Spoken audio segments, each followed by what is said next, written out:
श्री स्वामी समर्थ. जय जय स्वामी समर्थ. नमस्कार. तुम्हा सर्वांचे आपल्या आम्ही स्वामींचे दास या स्वामीमय चॅनलमध्ये मनापासून स्वागत आहे. स्वामींच्या कृपेने नेहमीच तुमच्या आयुष्यात सुख, समाधान आणि आनंद असावा इतकेच मी आपल्या स्वामींच्या चरणी प्रार्थना करते. आणि आपल्या आजच्या या नवीन आणि सुंदर व्हिडिओला पुन्हा एकदा नव्याने सुरुवात करते.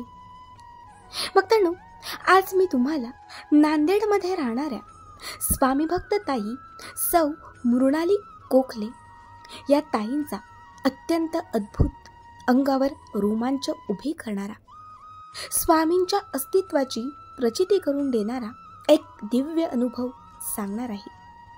स्वामी सेवा करत असताना बऱ्याच वेळा बरेच स्वामी भक्त मांसाहार ग्रहण करतात. मांसाहार ग्रहण करून स्वामी सेवा करतात. मात्र अशी सेवा स्वामी स्वीकारतात का? किंवा अशी केलेली स्वामी सेवा आपल्याला फळ देते का? हे दर्शवणारा आजचा हा सुरुवात सुंदर अनुभव. या मृणालीताईंनी सुद्धा मांसाहार करून स्वामी सेवा केली. मात्र त्यांच्यासोबत जे काही घडलं ते आज मी तुम्हाला या चॅनलमध्ये या ताईंच्या अनुभवातून सांगणार आहे. फक्त त्यासाठी आपला आजचा हा अनुभव शेवटपर्यंत पहा. आणि जे कोणी आपल्या चॅनलवरती नवीन असतील त्यांनी आपल्या चॅनलला सबस्क्राईब करा. कारण तुम्ही आपला चॅनल सबस्क्राईब केल्यामुळे मी पुढचे जे काही व्हिडिओ बनवेन त्याचे सर्वात पहिलं नोटिफिकेशन तुमच्यापर्यंत पोहोचेल. पुढील हा संपूर्ण अनुभव या ताईंच्याच शब्दात. ताई म्हणतात, सर्वप्रथम सर्वांना श्री स्वामी समर्थ. जय जय स्वामी समर्थ. नमस्कार. मी स्वामींची निस्सीम भक्त. स्वामी सेवा मिळायला नशीब लागतात असंच काहीसं माझ्याही नशिबात घडलं. खरं तर माझं आणि माझ्या पतीचं लव्ह मॅरेज. घरच्यांचा प्रचंड विरोध. मात्र तरीही आम्ही लग्न केलं.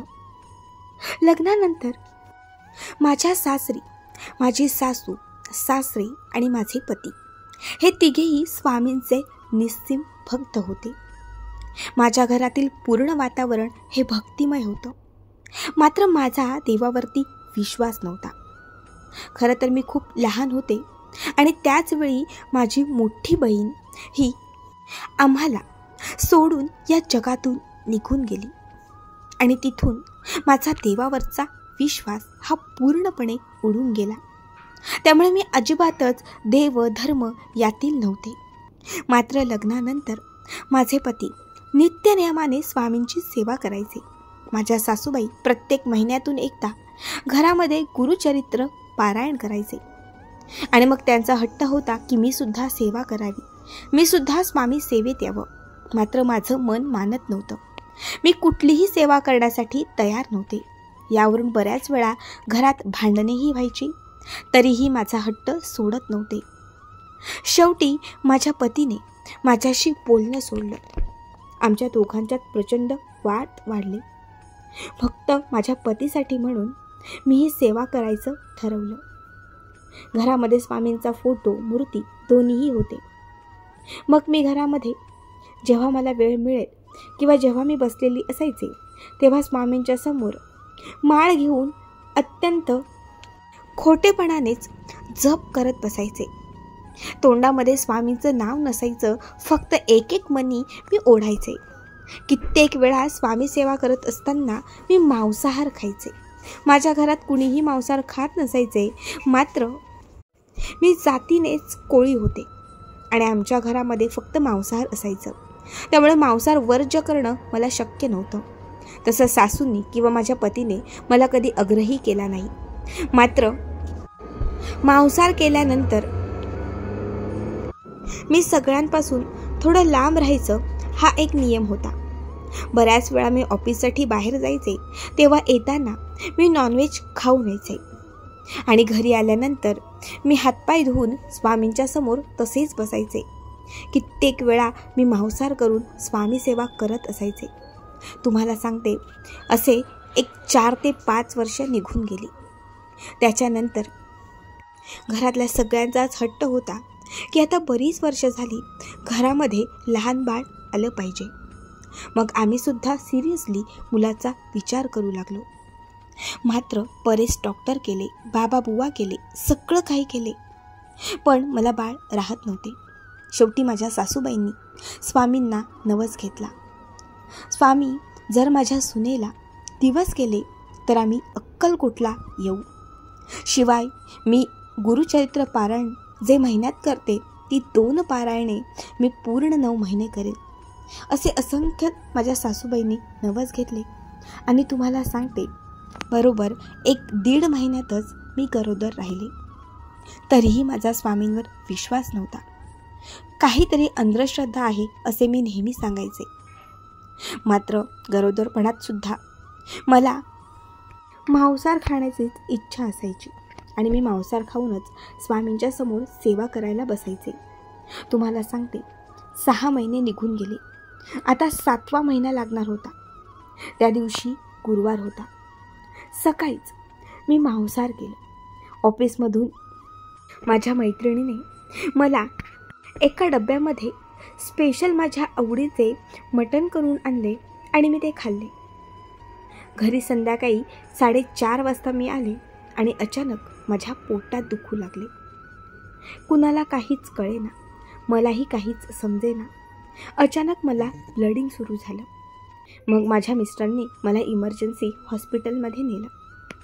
तिथे गेल्यावर डॉक्टरनी सांगितलं, क्रिटिकल केस आहे, आपल्याला 2 टेस्ट आणि सोनोग्राफी करावी लागणार आहे. जर याचे रिपोर्ट हे काहीतरी पॉझिटिव्ह आले तर आपल्याला हे बाळ जे आहे ते ठेवता येणार नाही. जसे डॉक्टरांचे शब्द आम्ही ऐकले, माझा पूर्ण BP हाय झाला. मला अक्षरशः चक्कर येऊ लागली. कारण इतक्या वर्षानंतर मी आई बनणार होते आणि अचानक हे काय झाले काहीच कळेना. त्या दिवशी पहिल्यांदा माझे पती माझ्या समोर रडले. माझ्या सासूबाई रडत होत्या. त्यांच्या दोघांच्याही डोळ्यात माझ्या पती मला प्रेम दिसले. न कळत माझ्या तोंडातून त्यावेळेस पहिल्यांदा मनापासून श्री स्वामी समर्थ हे उद्गार आले. मी स्वामींना एकच म्हणाले, स्वामी, माझ्या घरातले सगळेच तुमचं करतात. तुम्ही खरंच असाल तर तुम्ही आज धावून याल. तुम्ही म्हणताना भिवू नकोस, मी तुझ्या पाठीशी आहे, तर याची प्रचिती तुम्ही मला नक्की द्याल. तुम्हाला सांगते, मला टेस्ट करायला नेलं. मला गुंगीचं औषध दिलं, मला इंजेक्शन दिले आणि मला 2 तास रेस्ट करायला सांगितले. त्या 2 तासांमध्ये मला फक्त आणि फक्त सगळ्या ठिकाणी जी मटणाची हडं असतात ती दिसत होती. पहिल्यांदाच आयुष्यात असं काहीतरी वेगळं स्वप्न पडलं होतं. ती मटणाची हाडं, तो काय प्रकार मला कळेना. जेव्हा मला शुद्ध आली, मला स्पष्टचे चित्र आठवत होतं आणि तेव्हा मला कळून चुकलं. मी सासूबाईंनाही सांगितलं की आई, आज गुरुवार आहे, तुमचं व्रत आहे आणि मी मांसाहार केला आहे. काहीतरी ही स्वामींची मला शिक्षा आहे. मी रडू लागले. तेव्हा सासू मला म्हणाल्या, स्वामी इतके मोठे आहेत की कितीही चुका केल्या तरी ते माफ करतात. स्वामींना शरण जा. स्वामींना सांग मी मांसाहार करणार नाही, माझ्या बाळाला सुखरूप ठेवा. ताई म्हणतात, माझे तितक्यातच रिपोर्ट आले आणि सगळे रिपोर्ट जे आहेत ते पॉझिटिव्ह होते. डॉक्टरांनी सांगितलं, आपल्याला हे बाळ जे आहे ते काढून टाकावं लागेल, नाहीतर पेशंटच्या जीवाला धोका आहे. मी ढसाढसा रडू लागले. मी माझ्या सासूबाईंकडे असणारी जपमाळ घेतली. मनापासून आता मी स्वामींचा जप करू लागले. वेळ निघून गेली होती. मी डोकं आपटत होती. स्वामींना म्हणत होती की स्वामी तुम्ही या, तुम्ही धावत या, तुम्ही जिथे असाल तिथून या. आज मला तुमची गरज आहे. आज तुम्ही काहीतरी चमत्कार दाखवा. मी माझ्या आयुष्यात कधीच मांसाहार करणार नाही. मी माझ्या आयुष्यात कधीही मांसाहार बघणारही नाही. आयुष्यभर मनापासून तुमची सेवा करेन, पण तुम्ही काहीतरी चमत्कार करा. ताई म्हणतात, मी स्वामींशी अक्षरशः भांडत होते, रडत होते आणि त्याच्या 15च मिनिटांमध्ये एक महत्त्वाचे म्हणजे सर्वात मोठे MD-MS झालेले डॉक्टर आले आणि त्या डॉक्टरांनी सांगितले की आपण अजून एक टेस्ट करूयात आणि त्याच्यामध्ये बघूयात. पुन्हा माझ्या त्याच्यानंतर 3 टेस्ट करण्यात आल्या आणि तुम्हाला सांगते, अगोदरच्या 2ही टेस्ट ज्या माझ्या पॉझिटिव्ह आल्या, त्याच्यानंतर 3 केलेल्या टेस्ट तीनही नॉर्मल आणि निगेटिव्ह आल्या. हा काय चमत्कार आहे डॉक्टरांनाही कळेना. पुन्हा पुन्हा ते चेक करत होते, बघत होते. आता माझं ब्लडिंगही थांबलं होतं आणि तेव्हा डॉक्टरांनी सांगितलं की आता केस ओके आहे, बाळाला आणि आईला कुठल्याही प्रकारचा धोका नाही. त्या क्षणात मी स्वामींचा चमत्कार ओळखून चुकले. घरी आले, स्वामींची मनापासून माफी मागितली आणि त्या दिवसापासून मी मांसाहार कायमचं सोडून दिलं. आता तुम्हाला सांगते, मांसाहारचं अगदी नावही मी काढत नाही. मांसाहार किंवा अजून काहीही याचा विषयसुद्धा मला नको. तिथून जी माझी इच्छा उडली ती कायमची उडून गेली.